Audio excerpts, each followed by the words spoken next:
Brother मैं ना तुमको देगा भाई पाल कला बीपीएससी उत्तर लेखन। ये जो इसमें ना मैं तुमको परिचय, सेकंड में पाल चित्रकला की विशेषताएं, थर्ड है पाल मूर्ति कला की विशेषताएं, चौथा पाल कला का प्रभाव, पांचवा निष्कर्ष। ये ना मैं भाई तुमको ना पूरा एकदम देगा एकदम। अगर तुम इसको नोट कर लिया ना, मतलब दिमाग में अगर सेट कर लिया ना और चेप दिया ना एग्जाम में, तो भाई तुमको ना मतलब नंबर मिलेगा ही मिलेगा यार, मतलब फुल नंबर मिलेगा। जैसे भाई मैंने यहाँ पे तुम देख सकते हो समझाया है। जैसे तुम पाल कला, इसका ना तुम ये, अगर तुम ये उत्तर जिस अपने को उत्तर लिखना है, ठीक है। जैसे तुम उत्तर लिखते हो तो इसमें ना मतलब ये बहुत इंपॉर्टेंट है डायग्राम। जो डायग्राम होता है पाल कला मूर्ति कला, मैं ना नीचे में पूरा समराइज किया हुआ हूँ, ठीक है। अब तुम यहाँ पे देख सकते हो आराम से। This is a most important question. BPSC में 3 कला है, एक पाल कला है, एक पटना कलम है और एक और कला है। ये तीनों क्वेश्चन ही पूछता है और इससे बाहर ना मतलब पूछता ही नहीं है। और जैसे मूर्ति पाल कला, देखो यहाँ पे मैंने डायग्राम में समझाया हुआ है, चित्रकला, धातु कला। तो मूर्ति कला में क्या, काले पत्थर, कांस्य मूर्तियाँ, अलंकरण, है ना, ये सब लगता था। मूर्तियाँ, अलंकरण, बुद्ध बोधिसत्व, ताड़पत्र, बौद्ध ग्रंथ, पुष्प अलंकरण, चमकीले। धातु कला में क्या यूज होता था, ये सब पूरा एकदम डायग्राम में मैं समझाया हूँ। तो तुमको याद करना है, अगर ये तुम चेप दिया ना भाई, तुमको इससे भी नंबर मिलेगा, ठीक है। तो अपने को बाहर ज़्यादा दिमाग नहीं लगाने का, ठीक है। तो अब हम आते हैं मैन इंट्रोडक्शन की तरफ, ठीक है। यहाँ पे हम समझते हैं, यहाँ पे मैंने इंट्रोडक्शन लिखा है, ठीक है। ये सब तुमको प्रैक्टिस करना है डे बाय डे, ठीक है। जैसे पाल कला, पाला आर्ट बीपीएससी उत्तर लेखन, यहाँ पे ना परिचय इंट्रोडक्शन है।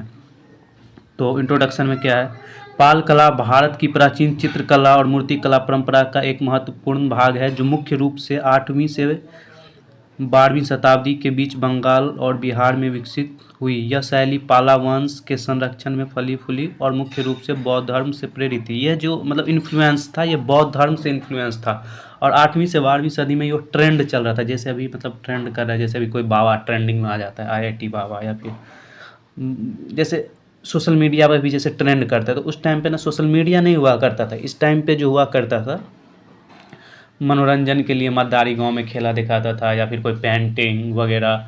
तो इस टाइप मतलब तुम सोचो ना, तुम अभी अगर पहले के टाइम में फ़ोन या फिर सोशल मीडिया नहीं हुआ करता, तो उस टाइम पे ना ये मनोरंजन के लिए आर्ट ज़्यादा था, कला मतलब आर्ट, समझ रहे हो। तो उस टाइम पे ना ये मतलब ये ट्रेंड में था। बिहार और बंगाल में 8वीं से 12वीं सदी के बीच पाला आर्ट जो था वो ट्रेंड कर रहा था। तो यहाँ पे अब हम आ जाते हैं, ये हो गया अपना इंट्रोडक्शन और ये हो गया आपका पाला चित्रकला की विशेषताएं, फीचर्स ऑफ पाला पेंटिंग। तो इसमें क्या फीचर्स था, तो यही सब अपने को लिखना है, क्या फीचर्स था। पहला है धार्मिक प्रभाव, रिलीजियस इन्फ्लुएंस। यह कला बौद्ध धर्म से प्रभावित थी और अधिकतर चित्रण बोधिसत्व, बुद्ध और तारा देवी के रूप में मिलता था। ज़्यादातर जो पेंटिंग जो था वो ना बौद्ध धर्म का ही मिलता था, क्योंकि यार इस धर्म में ना मतलब अभी के टाइम में अगर तुम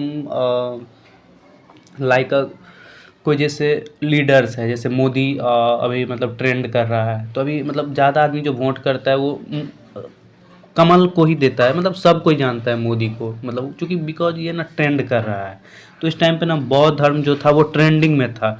तो मतलब ज़्यादातर मतलब कोई भी जो आदमी होता है, किसी भी, अगर तुम पुराने काल में बात कर लो या फिर अभी बात कर लो, तो कोई भी जो होता है वो ट्रेंड में जाना ज़्यादा जाना चाहता है, ठीक है।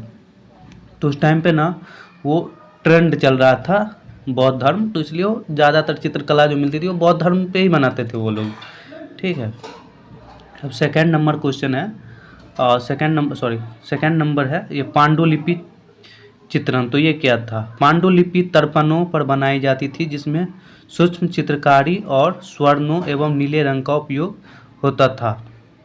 ये ताड़पत्रों पे बनाया जाता था, ठीक है। और ये सूक्ष्म चित्रकारी और स्वर्ण एवं नीले रंग का सूक्ष्म मतलब छोटे छोटे चित्र होते थे, ठीक है, जिसमें गोल्डन कलर का यूज किया जाता था और नीले कलर का यूज किया जाता था, ठीक है। और थर्ड क्या है, थर्ड जो है ये है कोमल रेखांकन, डिलिकेट आउटलाइंस। पाला चित्रकला में कोमल घुमावदार रेखा और संतुलित रचना देखने को मिलती थी। ये घुमावदार रेखा और संतुलित, आप ना एक बार कर लेना, मैं ट्रिक देता हूँ। अपना गूगल पे जाना, गूगल पे लिखना पाला आर्ट इमेज, तो आप ना इसमें गौर से देखना, ठीक है। इसमें जब आप गौर से देखोगे तो इसमें ना आपको घुमावदार देखने के लिए मिलेगा, ठीक है। और चित्रकला में मतलब पतली पतली लाइन घुमावदार, है ना, ऐसे करके मिलेगा। और जो एकदम पूरा नियमित, न टेढ़ा न मेढ़ा, एकदम पूरा संतुलित टाइप से रहता था। बहुत मतलब कारीगरी होती थी, ठीक है, पकड़ होता था उसके इमेजेज पे। 5th नंबर है मुख्य विषय, मेन थीम। बौद्ध धर्म के साथ साथ हिंदू देवी देवताओं के चित्र भी मिलते हैं, जिनमें शिव, पार्वती और गणेश शामिल थे। उस टाइम पे भी जो हमारे, जो मैंने क्या बताया, लॉर्ड मतलब ट्रेंडिंग में ना, उस टाइम पे हमारे जो शंकर जी थे, है ना, और पार्वती, गणेश, उन सब और भगवान, तो वो सब शब्द अभी भी ट्रेंडिंग में है। ये शिव जी, पार्वती, तो इनमें ना वो लोग पहले हमारे देवी देवताओं को भी इमेज बनाते थे, ठीक है। और समझ रहे हो, मतलब समझना है एकदम। इसको ना 5 से 6 बार तुम रिवाइज करना भाई, तुमको नंबर कहीं पे नहीं जाएगा। दिस इज 99.99% ये मैं बोल रहा हूँ, ठीक है। अगर तुम ऐसा लिखते हो तो ये ना भाई आएगा, नंबर देगा ही देगा, ठीक है। तो जो मैंने जैसे तुमको यहाँ पे ये बताया, तुमको ना ये बनाना ही बनाना है। This is very important guys, this is a very important, okay. ये जो है ना बहुत ही मतलब इम्पोर्टेंट है, ये ना बनाना ही बनाना है, ठीक है। तो चलो हम चलते हैं मेन पॉइंट पे। कहाँ पे थे हम? मुख्य विषय, मेन थीम, ये तो समझ गया। अब आ गया नवचार। ये जो नवचार जो है इस पे थे, नवचार पे थे। तो इसमें क्या बोल रहा है? इसमें बोल रहा है, इसमें मानव आकृतियों को कोमल और भावपूर्ण बनाया जाता था, जो बाद की तिब्बती और नेपाली कला का प्रभावित करता है, ठीक है। इसमें ना तिब्बती ऐसा मतलब चित्र बनाया जाता था जो नेपाली लोगों को भी इन्फ्लुएंस करे, और तिब्बत के जो मतलब नेपाल और तिब्बत मतलब पास में, तिब्बत चाइना के पास में, जो चाइना भी कब्जा कर लिया है तिब्बत पे, तो ना उन लोग को भी इन्फ्लुएंस कर सके, ऐसा चित्र बनाया जाता था। भाई तुम भी कोई काम करते हो तो तुम भी क्या सोचते हो कि भाई ये भी इन्फ्लुएंस हो, वो भी इन्फ्लुएंस हो, है ना, मतलब सबको रख के दिमाग में कोई भी काम करते, तो ये भी ऐसा चित्र बनाते थे कि भाई जिससे वो नेपाली भी इन्फ्लुएंस हो और जो हमारे तिब्बत के जो लोग हैं वो भी इन्फ्लुएंस हो। अभी फ़िलहाल तो तिब्बत पे चाइना ने कब्जा कर लिया है। एंड चलो अब हम चलते हैं भाई अपने काम पे। कोई कुछ भी करे, हमको इससे क्या मतलब? नहीं, मतलब तो है भाई, चूँकि जो तिब्बत जो पढ़ता था वह पहले इंडिया में पढ़ता था, ठीक है। तो अब हम चलते हैं भाई मूर्ति कला की विशेषताएँ, फीचर्स ऑफ पाला स्कल्पचर। तो पाला मूर्ति कला की विशेषता क्या थी? तो इसमें जो थी वो मुख्य सामग्री, मटेरियल यूज, क्या मटेरियल यूज होते थे? मटेरियल, मूर्तियाँ पत्थर, कांस्य और धातु से बनाई जाती थी। मूर्तियाँ जो थी ये पत्थर, कांस्य और धातु से बनाई जाती थी, ठीक है। पहले मतलब जो मूर्ति अभी तुम्हारे गांव के अगल बगल में हुआ यार मूर्ति, यार तुम देखो यार कैसा, जब मतलब ऐसा तुम मूर्ति देखो क्या जो ज़मीन से जो कभी कभी होता है कि खुदाई के टाइम पे निकलते। भाई हमारे गांव में तो बहुत मूर्तियां निकलती है यार। जब भी मतलब एक विष्णु जी का मूर्ति निकला था भाई, एकदम बहुत बढ़िया भाई मूर्ति रहता है, एकदम काले कलर का मूर्ति रहेगा, ठीक है। और मतलब ये धातु अलग टाइप के धातु होते हैं, वो भी जो धातु जो यूज किए जाते हैं मूर्ति में काले कलर का होता है एकदम। भाई इतना आर्किटेक्ट इतना भाई बारीकी से काम किया होता है ना मूर्ति पे। मेरे गांव में 2-3 मूर्ति है मेरे गांव के अगल बगल। एक मतलब जब मैं बच्चा था बचपन में भाई एक मूर्ति निकला था पोखर में खुदाई करते टाइम, खेत में खुदाई करते टाइम निकला था भाई। क्या कारीगरी थी भाई, देखोगे ना तुम देखते रह जाओगे। तो एंड सेकेंड नंबर क्वेश्चन है मुख्य प्रतिमाएँ। मुख्य प्रतिमाएँ जो है, जो मेन स्कल्पचर, ये है बुद्ध, बोधिसत्व, तारा देवी और हिंदू देवताओं की प्रमुख मूर्तियां हैं, ठीक है। तीसरा है स्थल, इम्पोर्टेंट साइट, स्थल है बोध गया, नालंदा, विक्रमशिला और सोमपुर महाविहार पाला मूर्ति कला मुख्य केंद्र था। इनका जो मुख्य केंद्र जो था वो स्थल बोध गया, नालंदा, विक्रमशिला और सोमपुरा महाविहार पाला मूर्ति कला के मुख्य केंद्र। ये जो स्थल जो थे ना, मुख्य केंद्र था। यहाँ पे मतलब ये लोग यहाँ पे मूर्तियाँ बनाते थे। ठीक है, सबका भाई अपना अपना स्पेसिफिक का स्थान होता है, स्पेसिफिक एरिया होता है कि जहाँ पे वो काम, जैसे भी बॉलीवुड इंडस्ट्री है तो कहाँ पे काम करती है भाई, महाराष्ट्र में काम करती है।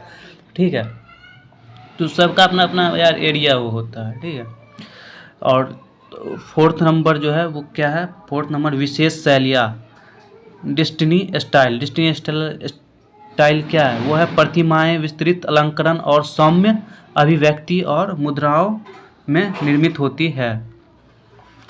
प्रतिमाएं विस्तृत अलंकरण, सौम्य अभिव्यक्ति और मुद्राओं में निर्मित होती है। ये मतलब भाई यहाँ तक ना वो मूर्ति में भी बना दी, सॉरी जो मुद्रा जो होती थी वो उसमें भी बना दी जाती थी यार। जो मतलब पहले के जो राजा महाराजा जो थे वो अपना खुद सिक्का जारी करता था यार। जैसे मुगल टाइम में सिक्का जारी करता था ना खुद, उस टाइम पे भी जो वहाँ के जो बंगाल और बिहार के जो राजा थे, लीडर्स थे, लीडर भी अपना सिक्का जारी करते थे। जो पाला वंश के जो थे उस पे भी इसका चित्र होता था। Got it?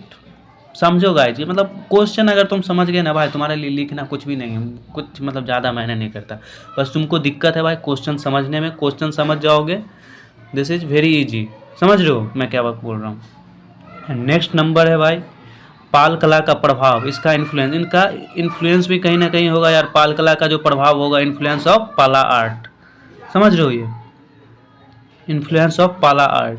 तो इसका जो इन्फ्लुएंस रहा कहाँ कहाँ पर रहा, तो पहले फर्स्ट बात, भारत में यह शैली आगे चलकर नेपाली, तिब्बत और पूर्वी भारतीय बौद्ध कला के विकास में सहायक बनी। मैंने पहले ही कहा था कि यार तुम कोई भी काम करते हो तो ये समझते हो कि भाई अपने को ये भी इन्फ्लुएंस वो भी इन्फ्लुएंस, तो ऐसे भी मतलब इस टाइप से वो लोग इमेजेस बनाते थे जो कि भाई बंगाल और बिहार के लोग जो इंडियन जो थे उसको तो मतलब इन्फ्लुएंस करता था। बाद में तिब्बत नेपाली लोगों को भी पसंद आया ये जो बौद्ध कला का जो विकास हुआ। ठीक है, पाला वंश में।